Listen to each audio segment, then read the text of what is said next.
Hello, everyone. It is me, Cringe Captain 613, reporting for duty. Hold on, let me charge my computer mouse. It's about to die. There we go. Alright, so I guess this time I didn't come prepared again. Who knows, after 3 months ago and just last video, I thought I learned my lesson, but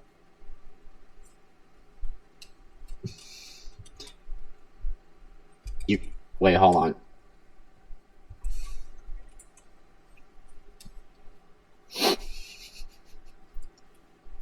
I did not learn my lesson. So now I had to do a quick pause and charge it. And you witnessed it.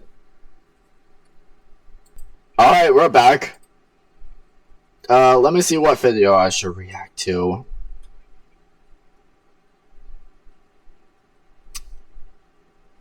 I think we're gonna have to react to 3 disturbing true scary stories.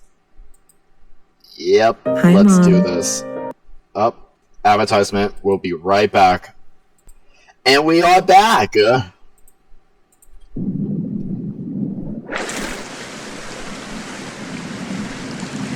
okay.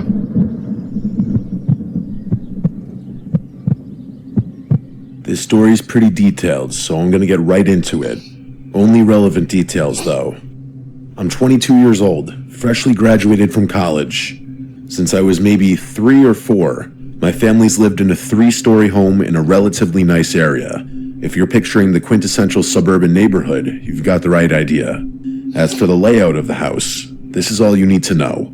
My bedroom, which is on the 2nd floor, has a window that faces the street, and the only window in my dad's home office, which is on the 3rd floor, also faces the street. That's it. The reason I'm writing this is because after the events of last week, I'm now 100% convinced something sinister is happening to my family for some inexplicable reason I can't even begin to conceive of. Oh? And if I'm connecting the dots correctly... Alright, I'm back. Sorry. I had to pause and my nose was itching. So I had to take care of it. Alright. So where was he? Where were we? Only 59 seconds in the video. Okay. Which I'm pretty sure I am. It's been going on for years. This first relevant thing happened so long ago that I don't even remember how old I was. But I was young enough to still be in middle school, so it had to have been at least 10 years ago. It was either a Saturday or a Sunday since I didn't have school, and as I was walking downstairs for breakfast, I overheard my parents talking in the kitchen. I didn't catch much of the conversation, but I was able to hear my dad talking about how something had happened again, and it must have been at least a little concerning, judging by the tone he was using. My parents didn't tell me what was going on when I asked them about it. They actually didn't tell me directly for over a year afterwards, but I learned the real story a few days later from my older brother. My dad's a lawyer and often works into the night whenever he's pressured to finish something that doesn't get done at the office, and that's what he was doing until about 2 a.m. the night before I overheard him talking to my mom about the incident. According to my dad, he was working away at his desk at around midnight when he noticed a Chevy Suburban drive down the street at like 5 miles per hour. That's not an exaggeration. He claims to this day that the car looked like it was crawling down the street, as if someone had taken their foot off both the gas and the brake and was just letting the car idle forward. My dad didn't think much of it until he saw the exact same car drive back down the street, only this time in the opposite direction. And then, even more strangely, the car actually parked across the street, right in front of our house. My dad didn't take his eye off the car for a good few minutes straight, waiting to see whether someone would get out of the car or if it would drive off. But neither happened. The car just sat there. My dad didn't have the time or the patience to devote the rest of the night to watching the car, so he went back to work, glancing out the window every so often out of curiosity. But nothing happened for hours. He swore no one ever got out of the car, since he would have noticed movement out the window if they had. Eventually, he fell asleep at his desk around 2 a.m. without even completing his work. But here's the crazy part. When he woke up around 5:30, The car was still there in the exact same spot. What happened while he was asleep remains a mystery, but my dad said he was so shocked to see the car still there when he woke up, he thought he was dreaming. The car ended up leaving before sunrise, and even after finishing his work, my dad was so unsettled he couldn't sleep.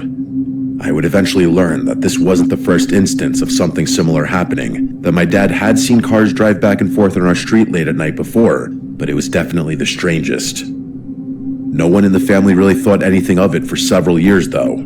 It was most likely just someone sleeping in a very coincidental spot, and at the very worst, it was someone driving around random nice neighborhoods and casing houses. Fast forward a few years, I'm 15 now, a sophomore in high school. I remember the second occurrence much more distinctly, partly because it was more recent, and partly because it actually happened to me. Oh. I was up late making beats in my room, something I did quite often during that time in my life. Like I said earlier, my room has a window that faces the street, which I can always see out of since my desk is right in front of it. I was vibing out with my headphones in. I feel like this is a pattern, but maybe something will happen this time.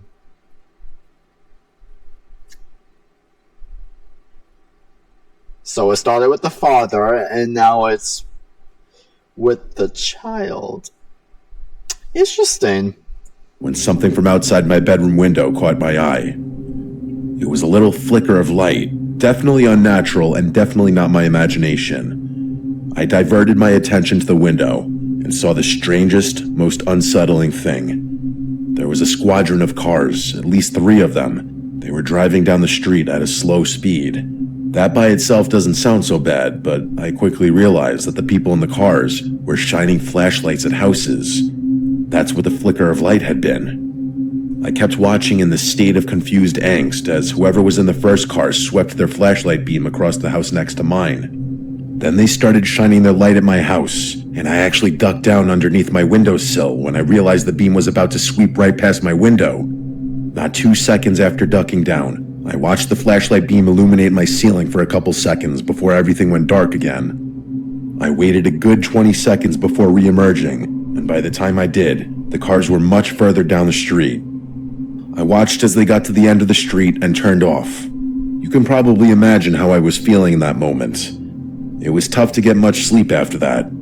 I obviously told my parents about it the next morning, and as a family, we collectively agreed that it was a group of thugs casing houses, probably looking for ones with no one home that would make easy targets for a home intrusion. My dad installed a Ring camera after that, and he even put some security cameras with motion lights in our backyard. I can't remember for sure, but I think my parents might have talked to a few of our neighbors to see if anyone had experienced something similar. You thrive on your own terms.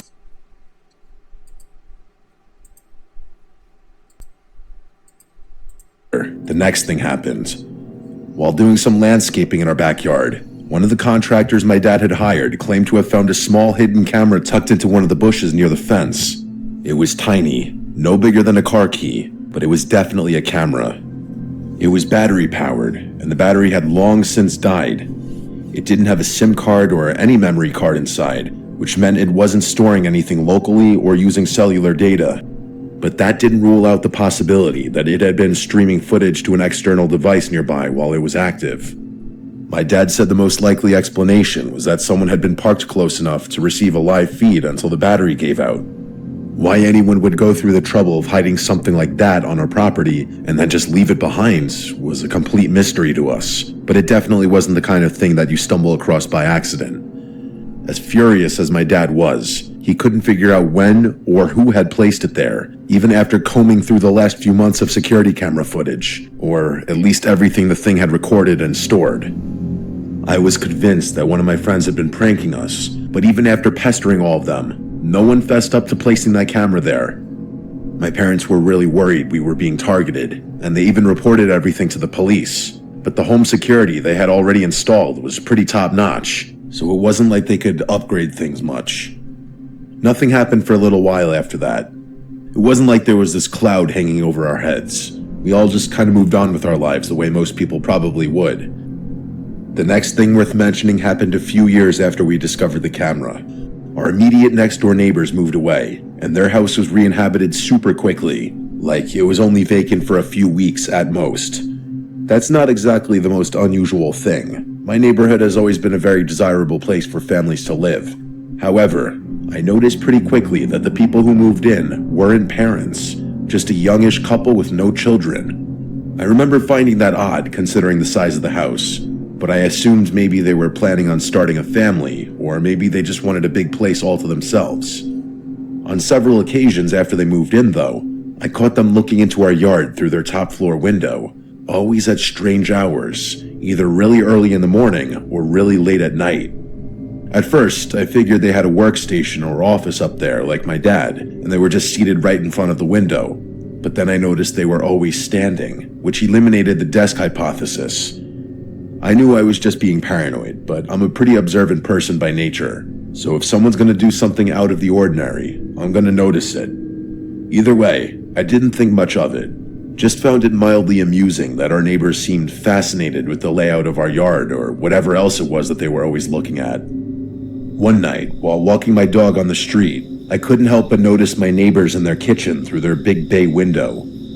They were sitting at a table, and for the first time since they had moved in, there was a third person with them. The guy had really distinctive features. He was fully bald, really muscular, and had the thickest eyebrows I'd ever seen. Oh. The three of them, he and the couple, were just sitting and talking at the table, nothing unusual. But as if they noticed me looking, the woman swiftly walked over to the window and pulled the curtains over it. She didn't actually look out the window at me. None of them did, but I couldn't shake the feeling that she shut the curtains because somehow she knew I was watching. Either way, I didn't forget about the man that had been with them. His face was just so distinctive. I don't really know what else to say. Okay, so now that you've made it this far, you're probably thinking that I'm some paranoid schizophrenic. I mean, that's what I'd be thinking too. But I would never in a million years be sending the story in if what happened next didn't happen. Like I said in the beginning, this happened last week, so about another few years after the last thing I talked about. A few weeks ago, my family took a trip to Paris. My older brother had been dating his girlfriend for years, and everyone was pretty much expecting him to propose while we were there because we were going with her family too. A few days into the trip, we were at this random bar. Everyone was there, me, my parents, my brothers, his girlfriend, and her parents. We were sitting in a booth enjoying a few drinks and having some good conversation. I was maybe halfway through my drink, zoning out of the conversation, when I happened to glance across the room. There was this guy sitting alone in a booth, just casually sipping his drink and looking around the room. Something about him seemed familiar, but I couldn't immediately place where I'd seen him before. But then, like a light switch had been turned on, I realized it was that man who I'd seen at my neighbor's kitchen table years ago. There was no way. I didn't want to believe it. What were the chances this random guy from my neighborhood would be in the exact same bar as my family in a foreign country, no less? I tried to convince myself it was a coincidence, but the more I stared, the more certain I became that it was him. Then he caught me looking at him. We locked eyes for what felt like forever, but was probably only a few seconds. He knew, I knew, and he knew I knew. I could feel it. Then, without finishing his drink or paying his bill, he got up and walked out of sight. I immediately excused myself from the table and tried to follow him, but I couldn't figure out where he had gone. I ended up just sitting back down at the table, trying to suppress the nasty feeling I had. Telling myself that the guy just happened to be on vacation the same time we were was the only way I could continue my night with my sanity. A few days later, we were doing some typical touristy stuff. It was broad daylight, and we were just walking around the city when I saw him again, that same guy. I can't understate how shocking it was. If the first instance had just been a coincidence, this completely shattered that theory. He was standing maybe 50 feet from us, snapping pictures with a professional-looking camera. I couldn't tell for sure, but it kind of seemed like the camera was pointed in our direction, even though there was a famous monument behind us. I watched as he then turned a corner and disappeared out of sight. I finally told my parents about what was going on. I gave them every little detail and assured them I wasn't going crazy. My parents actually believed me, my dad especially, and he even suggested cutting the trip short. We didn't end up doing that, but the rest of the vacation was awful. When we finally got home, My dad checked as much security footage as was stored, but didn't find anything. I really don't know what to make of all of this. I don't know what these people want from us, or who they even are, but now I'm convinced they've been watching us for over a decade, which sounds insane, and I only have reason to believe things are going to escalate from here. How did they even know where you were going on vacation in the first place? Every Raising Cane. Ugh, advertisements.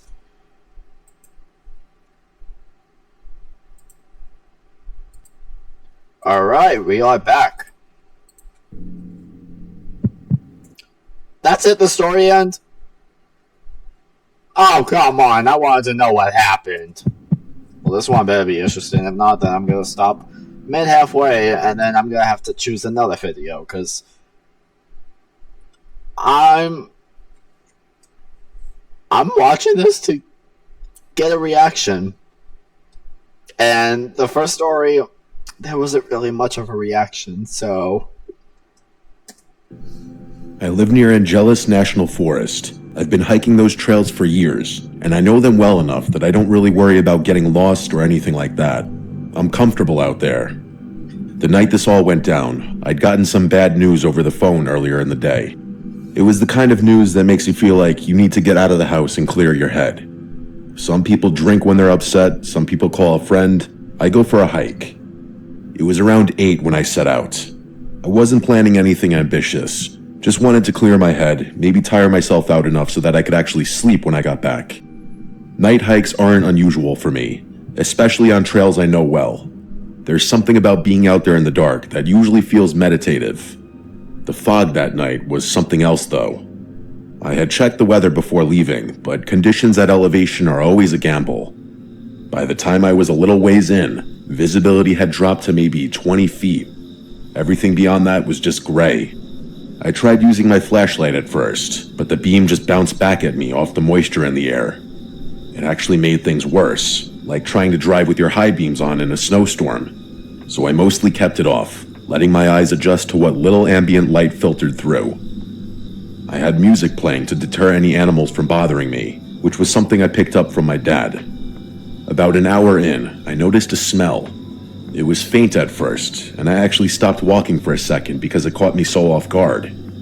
It didn't smell like natural wood smell. It kind of smelled like perfume, which I know sounds absurd, but that's genuinely what it smelled like. It wasn't strong or overwhelming, just this distinct floral scent that had no business being out there. I looked around, which was pointless because I couldn't see anything anyway, and by the time I'd finished scanning the fog, the smell was gone. I didn't really know what to make of it, so I just brushed it off. About 10 minutes later, though, there was a new smell. This time, it was something a little more familiar. Campfire. So I instantly connected the dots. There was someone camping somewhere out there, and that also probably explained the perfume smell. But the smell was only there for about 30 seconds before vanishing, which was a little strange. It wasn't until smelling the third smell that I thought something was really off. It was this herbal, almost earthy scent that I immediately recognized from my childhood but couldn't place. The familiarity of it, combined with how completely out of context it was, unsettled me. I probably should have turned around the moment things felt off, but I kept hiking. Things were normal for a while, and I started feeling better about everything. Okay. But as soon as I felt even the slightest sense of calm, I noticed a flashlight beam on the ridge to my left. The ridge runs parallel to the main trail, but sits maybe 100 feet higher, and there are no marked trails or access points up there, which I know for a fact because I've looked at maps plenty of times, wondering if there was a way to get up. The terrain is too dangerous. You'd also have to bushwhack through some seriously nasty stuff to reach that elevation from where I was. And yet, there was clearly someone up there. The beam would turn on, sweep across a section of the ridge, then turn off, and then a few seconds later, it would turn on again somewhere else. In that very moment, I realized listening to music was now a huge liability, so I turned the music off and listened. Whoever was up there was whistling, which sounds normal enough, but it really freaked me out. If I could hear them whistling, they would have definitely heard the music I was just playing. At that point, I was several miles into the trail. The smart thing would still have been to turn around, but I didn't want to. There was a little overlook spot up ahead that I knew about, so I told myself I'd take a break there and think things through. But as soon as I made it there, I saw something that made everything about 100 times worse. There was a stone sculpture sitting on a flat rock near the edge of the overlook. I knew what that meant.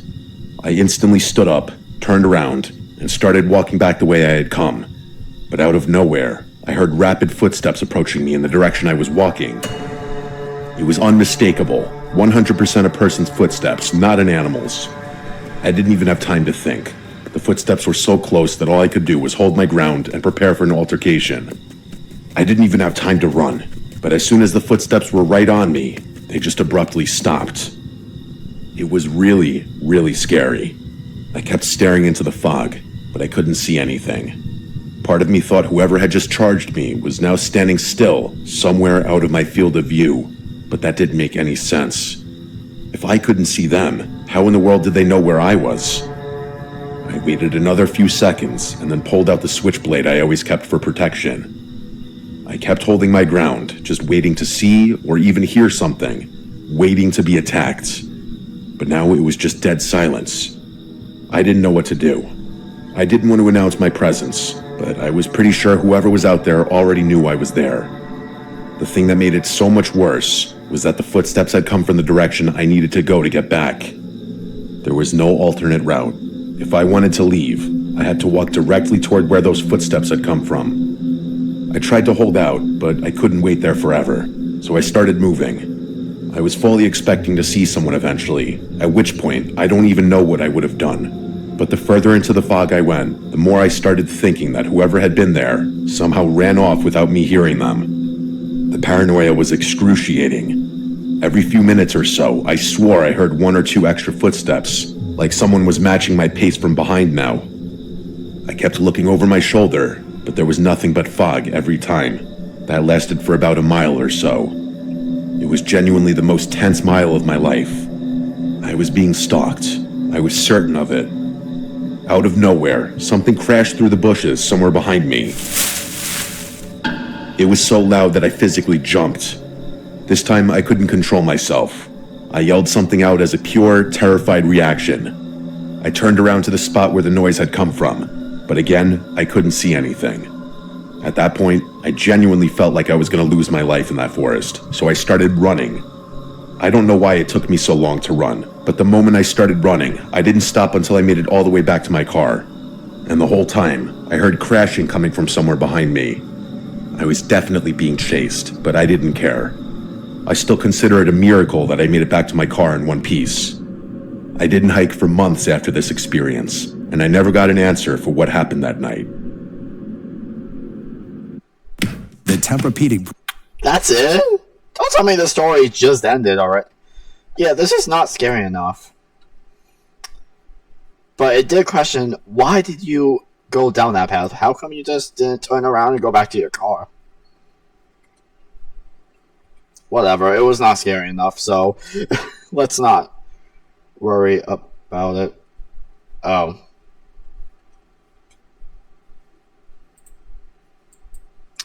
Alright, let's find another video. Ooh, excuse me.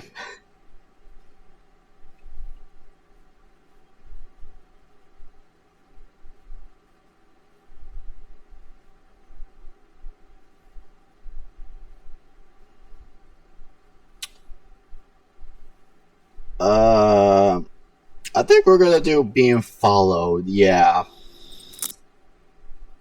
I'm pretty sure that'll spook things up a little bit, if you know what I mean. I'm just getting myself the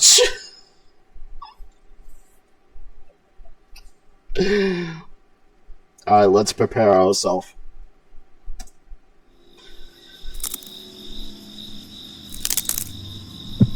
Oh god. This happened back in 2017 when I was living in St. Petersburg, Florida. I've always been a homebody, so when my coworker Jenna, who is about 10 years younger than me, started relentlessly begging me to go out, I kept declining. She and another girl from work, Mira, were persistent though, and after weeks of asking, I finally gave in. I told Jenna I would join them for a night out the following weekend. As the weekend approached, Jenna came to my apartment. She wanted to leave her car there and have me drive, which immediately stressed me out. I had lived in St. Pete for 4 years, but since I rarely left my neighborhood, I knew nothing about local nightlife. The farthest I usually drove was 4 miles to the nearest Walmart. If I went any further, I'd be lost without my GPS. That evening, we got into my car and headed toward Mira's apartment. When we arrived, Mira wasn't quite ready, so we went inside and waited. Once she was ready, all 3 of us piled back into my car. Since I was driving, Jenna had to navigate. We eventually ended up at a busy club. We went inside, found a spot, and ordered some drinks. We hadn't been there long when Jenna said, "Hey, I'll be right back. I see someone I know." She then asked Mira to go with her. I remember feeling a sharp stab of annoyance. Why beg me to come out only to leave me alone moments later? But I waited. A few minutes later, Jenna and Mira returned, smiling. "My friend brought us around," Jenna announced, handing me a glass. I trusted her, she was my coworker, so I took the drink, as they did theirs. I believe Jenna's friend bought us 2 rounds each. It wasn't long after the 3rd drink that something felt terribly wrong. The room didn't spin, but a wave of thick, unsettling dread washed over me. I turned to Jenna and insisted we have to go now. The next few hours are a blur. I don't remember leaving the club, but apparently we did. The first thing I recall clearly is sitting outside Mira's apartment complex, still in the driver's seat of my car. I heard Jenna and Mira talking, and whatever they said, some combination of words I can't recall to this day, instantly triggered my fight or flight response. I didn't need to understand the words. My gut knew I was in danger. I slammed the car into drive and sped away. Whatever had been slipped into my drink was powerful. I wasn't a lightweight, and I'd only consumed 3 club drinks, which are often watered down. I was driving all over St. Pete, unable to focus, simply trying to figure out how to get home. But my mind was completely scrambled. At one point, I stopped at a red light. Suddenly, 2 figures appeared at my window, and then someone was pulling my car door open. I was in total shock. My car doors automatically locked the second I put the vehicle in gear. I still have no idea how they managed to open it. 2 strange men were actively pulling the door open, and the sight snapped me out of the mental fog just enough for me to hit the gas and flee the intersection. After that moment of sheer terror, the memory vanishes again. The next thing I remember, I was sitting in my car parked near a row of quiet homes. I was staring blankly at my phone, trying desperately to figure out how to operate it. But the drug had made me so paranoid and confused that the simplest action felt impossible. I looked around, saw no one, and convinced myself I was safe for the moment. I reclined the seat and fell into a deep, drug-induced sleep. I woke up around 5 a.m. with the drug wearing off. I was finally able to use my phone. I put on the GPS and drove straight home, collapsing into bed immediately. I woke up again around 11 a.m. to 20 missed calls, mostly from Jenna, but a few from a concerned friend. When I called Jenna back, she was frantic, demanding to know where I went. "What do you mean?" I retorted. "Your friend spiked my drink, and I wasn't sticking around to find out what was going to happen next," I told her.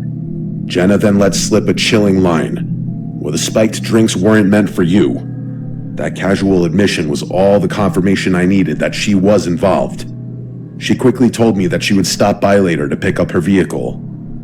Before she arrived, the memory of those 2 guys opening my door returned with jarring clarity.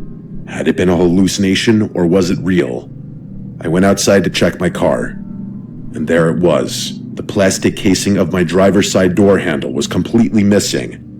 Whoever had been holding onto that handle when I sped away must have ripped it right off. The physical damage confirmed that the terror I felt wasn't a delusion. Someone had tried to get into my car while I was drugged, driving alone, and vulnerable. I was furious that Jenna had put me in such a predicament. I never spoke to her again. The moral of this terrifying story is simple, and it's the only reason I'm still here. Always trust your instincts. Your gut feelings are always right. Vantage score 4.0 improves. Okay then. We'll be right back.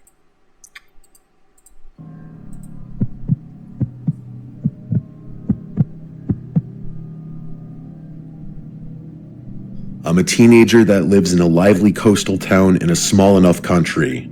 It's very popular among tourists during the summer and becomes quiet during the other seasons. The main attraction of our town is the beach that stretches a few kilometers down to these sand dunes that are great for a scenic walk. The hills within are easy to get lost in, but at the same time easy to make your way out of, as if you walk a kilometer in any direction, you're sure to be back on the beach or on the path that leads back to a car park. The walk from this car park is around 15 to 20 minutes, provided you make good pace, so you're never truly isolated there. During the day, you'll always see families with young kids taking a stroll down there, or somebody walking the dog. My point here is that the dunes are known to be safe during the day, and if you get lost in them, you shouldn't panic. This story takes place a few weeks after school started back up, so town is quieter and the evenings grow darker. My friends and I are part of the local scout group.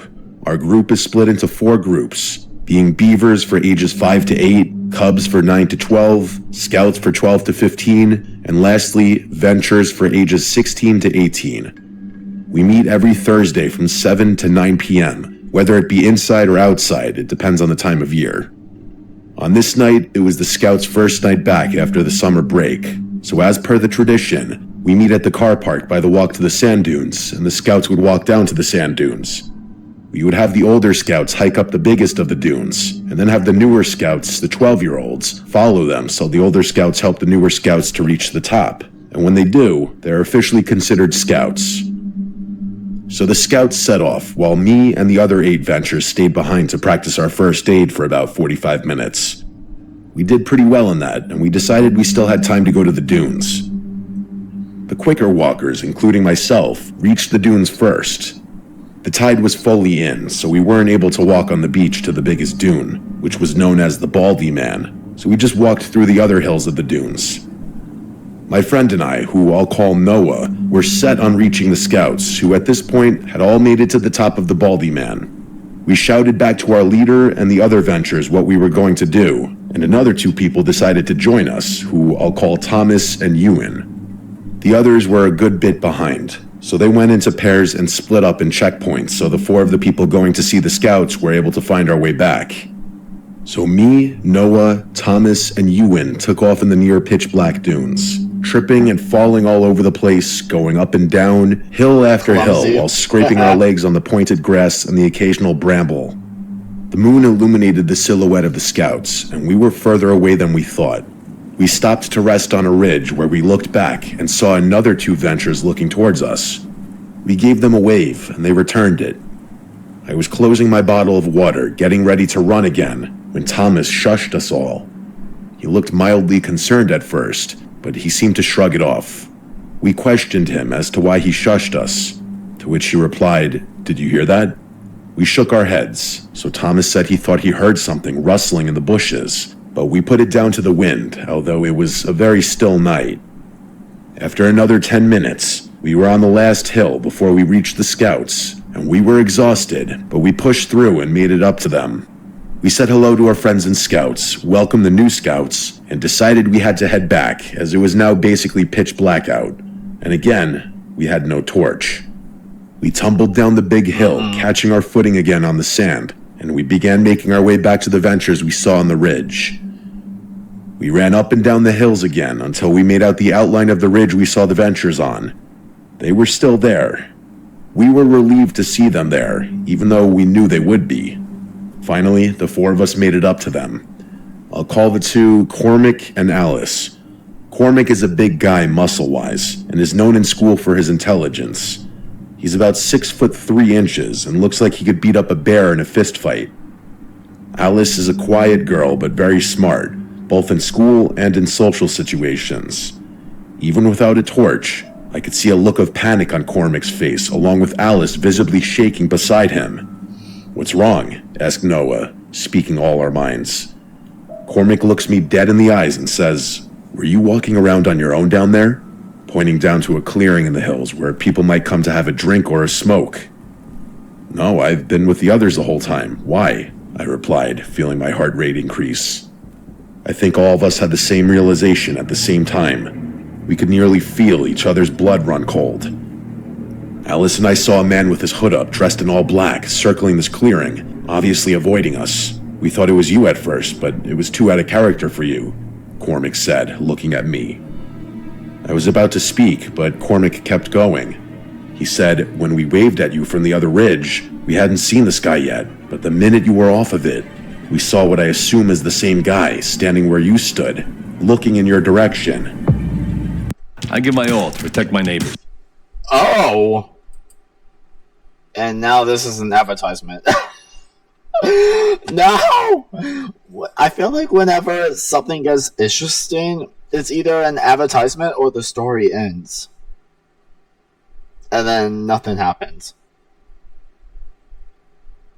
Why? We'll be back again. We're back. It hit me then, and I had a constant shiver running through me. Thomas must have heard him moving around when we were up there. We were being followed.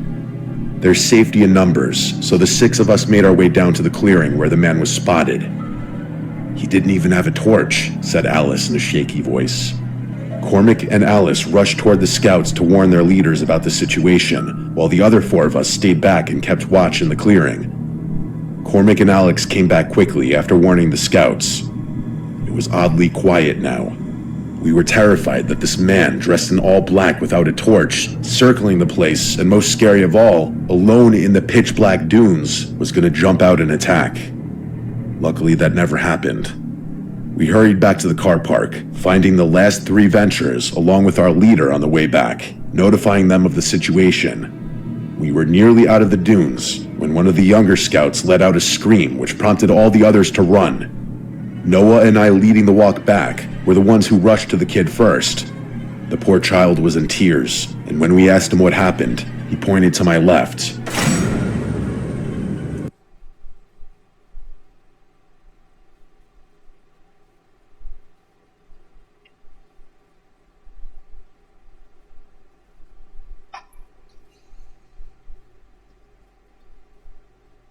I think I would have screamed too. Oh, hold on, is that a knife?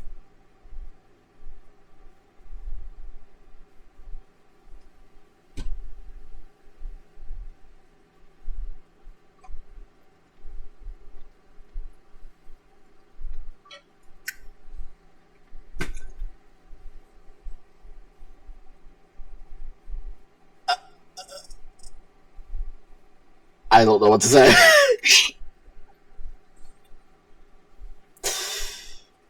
Okay, so this one got me a little bit. My heart just jumped.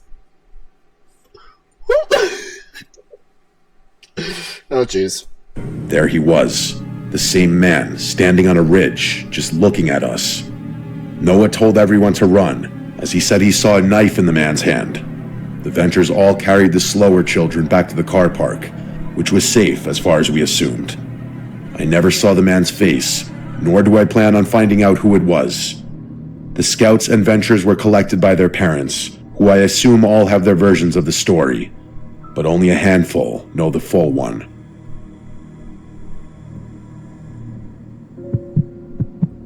Oh, okay. This happened when I was 22 years old. I was working as a bartender at a small dive bar a few blocks from my apartment. By no means a fancy place, just a bunch of locals who would come and get their late night drinks or to watch whatever games were on. I started recognizing regulars pretty quickly, a lot of them older guys. After my shifts, I usually walked home because it was so close, and sometimes I'd have a couple shots with customers near closing time, so driving wasn't smart. The walk only took about 7 minutes, and I had done it so many times that I never really felt scared before. There was one regular who always made me uncomfortable, though. His name was Jared. I knew this because of his credit card. He looked to be around his late 30s, maybe 38. He had thinning hair and always wore the same brown jacket no matter the weather. He never came in with friends. He would sit at the bar alone and try to talk to me the entire time, showing no interest in any of the sports games that would be on. But he'd usually be there later in the night anyway. He asked personal questions sometimes, and I always kept my answers short and tried to stay polite because that's part of the job, but I avoided encouraging him. One Friday night, he came in like usual, around 10. He nursed one beer for almost an hour and just watched me while I worked. Not like he was intensively staring at me the entire time, but I'd catch him shooting constant glances at me and he would look away when I'd notice. Almost every time I walked past, he tried to start a conversation. Near the end of his drink, he asked if I wanted to hang out sometime outside of work. I told him I wasn't interested and that I like to keep my work and personal life separate. His face changed right away. He forced a smile, threw some cash on the bar, and said, "Yeah, whatever." Then he left without tipping, which he had never done before. I remember feeling relieved he was gone, but also a little uneasy about how fast his mood shifted. Yeah, My shift ended at midnight. The other bartender came in to take over, and I counted my tips, grabbed my hoodie, and headed out the front door. The street was quiet like it usually was that late. I had just turned onto the next block when I heard someone say my name. It made my stomach drop right away. I turned and saw Jared, standing near a lamppost. I didn't even hear him walk up. He gave a small wave and started walking toward me. I stopped, but kept some distance. He apologized for storming out earlier and said that he tends to just get nervous. I told him it was fine, but that I really needed to get home. He nodded and said, "I just wanted to ask one more time if I could get your Instagram or Snapchat or something. I promise I won't bother you." I told him I don't use social media. He stared at me for a second, then smiled in a way that made me uncomfortable. He said, "That's weird, because I've seen you on Instagram at the bar before." My heart started pounding, because now he was directly confronting me. I had no idea how he knew that. I just said, "Please leave me alone," because at this point, he escalated things beyond comfort. He kept smiling and said, "Okay, have a good night." I turned and started walking again, trying to stay calm. After a few seconds, I thought I heard footsteps behind me. At first, I told myself I was being paranoid, but when I glanced back, I saw him walking the same direction, about half a block behind me. Oh dear I Lord. sped up a little. He sped up too. I slowed down, and he slowed down. It felt like a sick game, like he was some NPC in a video game programmed to match my speed. I kept walking toward my apartment building, hoping maybe he would turn off somewhere, but he didn't. When I reached my building, I crossed the street instead of going straight to the door. I stopped and turned around. He stopped too. He just stood there under a tree, mostly in shadow. I couldn't see his face clearly, but I could still somehow tell he was smiling a little. I yelled, "Why are you following me? I don't want to have to call out for help." He didn't answer. He just stood there stiffly. I blurted out, "My boyfriend lives with me. I'm going inside to get him right now." That was a lie. I lived alone. I turned and hurried to the front door of my building. I hurried and punched in the code for the building. The door buzzed and unlocked for a few seconds. Right as I pulled it open, I heard fast footsteps behind me. I looked back and saw Jared running toward the building. I ran inside and let the door slam shut behind me. I didn't wait to see if it latched fully. I just ran up the stairs to the second floor. My apartment was at the end of the hall. I could hear the main door downstairs push open aggressively, and then footsteps hitting the stairs hard and fast. He made it in. I fumbled with my keys at the door, almost dropping them. I could hear him getting closer, his shoes slamming against each. I would be terrified, and let me tell you, if I was in that same situation, I don't think I would have made it.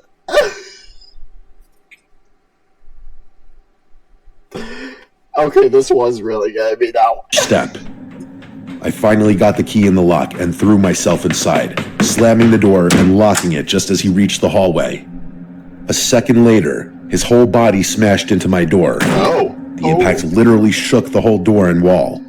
I screamed and backed away, grabbing my phone. He hit the door again, harder this time, like he was trying to break it down. Then I heard another door open in the hallway and a man's voice yell, "What the hell are you doing?" The banging stopped. There was silence for a second, then footsteps quickly moving away. I looked through the peephole and saw my neighbor, an older guy who lived across from me. He was standing in the hall looking confused and angry. Jared was already halfway down the stairs, not saying a word.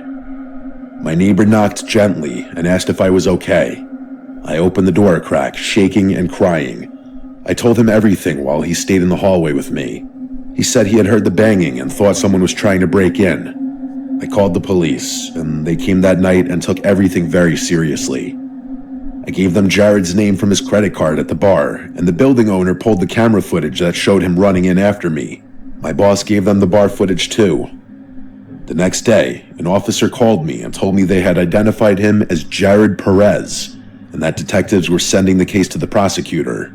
It would be treated as stalking and unlawful entry because he chased me into the building and tried to force my apartment door open. Hearing those words made everything feel even more real, but also a slight bit reassuring. I went to the courthouse the next day and filed for a restraining order. I had to tell a judge everything that happened, and they looked at the police report and the security video.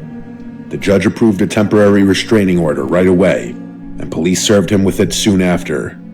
I was told the prosecutor was moving forward with charges related to him Why temporary? Keep it permanently. trying to break into my apartment. I still worked at the bar for a while after that, but I stopped walking home alone at night. Even with the court order and the charges, I felt scared every time I came back to my building. I would check over my shoulder the whole walk and rush inside as fast as I could. Nothing like that ever happened again, but I never forgot this incident. Okay. Yeah, that got me. Yep. So yeah, that is all for this video. I hope you enjoyed.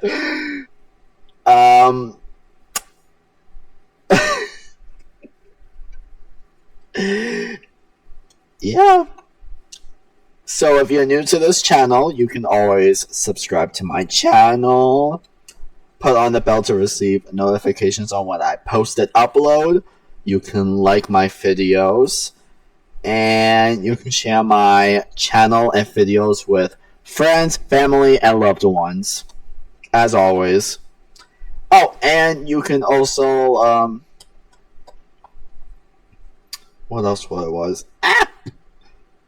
Oh, you can comment down below if you have any questions, thoughts, or concerns, or if you just want to chat with me, or just say, hello. I'm all with ears and with eyes as well. Or if you have a video idea for me, let me know. I'm interested in what video content you want to see, like what type of gaming or reaction videos.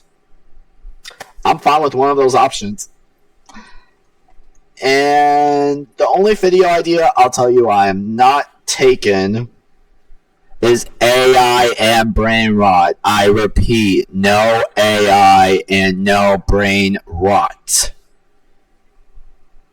If you suggest something like that in the comments down below, you're being deleted and blocked.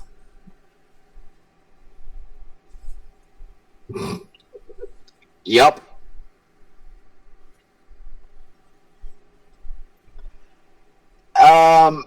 What else? Oh, in the description of the videos, you can also check out the link to my Discord and my Instagram. And you can give me a follow-up on my Instagram account and join my Discord server. That's if you have Instagram and Discord. And if you do, if you're interested, follow me on Discord. Follow me on Instagram and join my Discord server. Even though my Discord server hasn't really been active and I don't have much members, but I would appreciate if I got more members.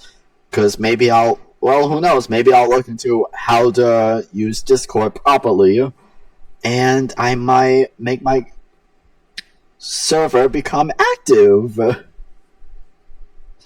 But for Instagram, I'll be posting my daily life on there. So if you want to be all caught up with me and see what my life is about, or see what I've been up to, because I post my daily life, or I could post artworks. I just post almost anything on there. But if you want to subscribe to this channel, you can also just see what type of content I do, which is gaming and reacting. That's what I do here. And maybe show a little bit of my life, but that's mostly it. Maybe one day I'll do artworks for YouTube. Should I? You know what? Maybe I'll ask my YouTube community. Maybe. Even though I doubt it. Or maybe I will. Who knows?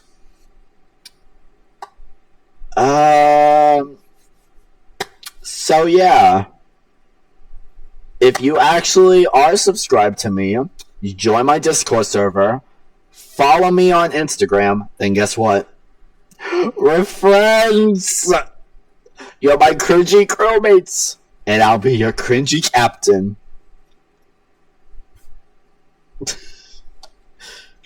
So, yeah.